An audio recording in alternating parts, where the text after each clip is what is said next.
We have basically two varieties, and the most important one, the largest surface, is the Palomino, which is the one that produces the dry wines.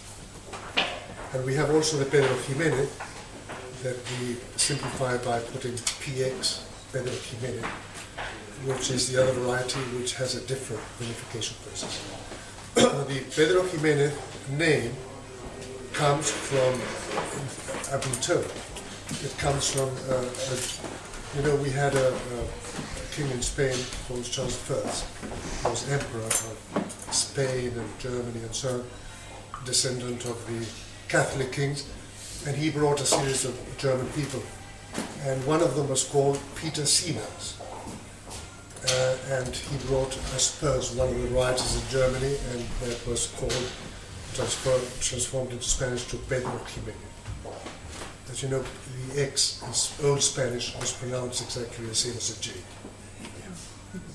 So this variety of grape is white and is left to the sun for about 15 to 20 days, and it becomes a semi-raisin, which is then pressed, and naturally you obtain a very concentrated juice of levels of something like, that a grape normally when it's picked, it's about 200 grams per liter.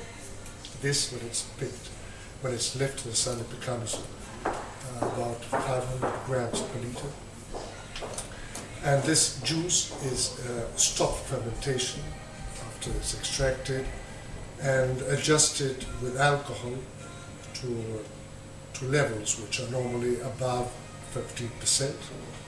And this naturally, the fermentation is stopped and the sugar content is around 400 grams per liter. I would say it's the sweetest wine in the world. I was corrected the other day because I said that, and somebody told me that the essencia of Tokai is not more. But anyhow, the essencia of Tokai is, I think, something very small that is used very, very little. But anyhow, so it's a very sweet wine. The whole thing about Pedro Ximenez wine is that it aged in the same way as sherry.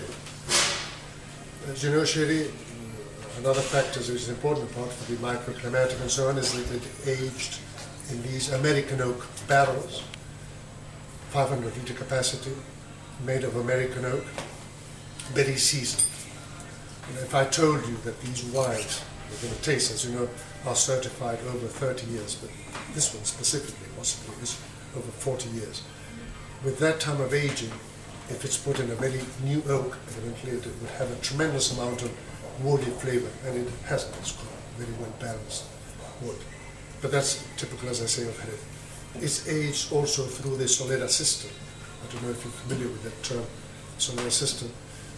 It's a system by which wine is flowing from one scale to another, certain portions, and they're going into older stages, smaller percentages, and the Solera being the older stages from where you extract a certain percentage for the bottling factor, and you're replenishing from younger scales, and so on and so forth. When we speak about that we age average, 40 years, it means that we've aged as a vintage, let's say for about 10 years, and the rest is aged through the Solera system, so it's a rotation figure. It's the denomination of origin designated in the year 2000 to a series of people that had wines which are sufficiently aged, and they could be certified 30 years.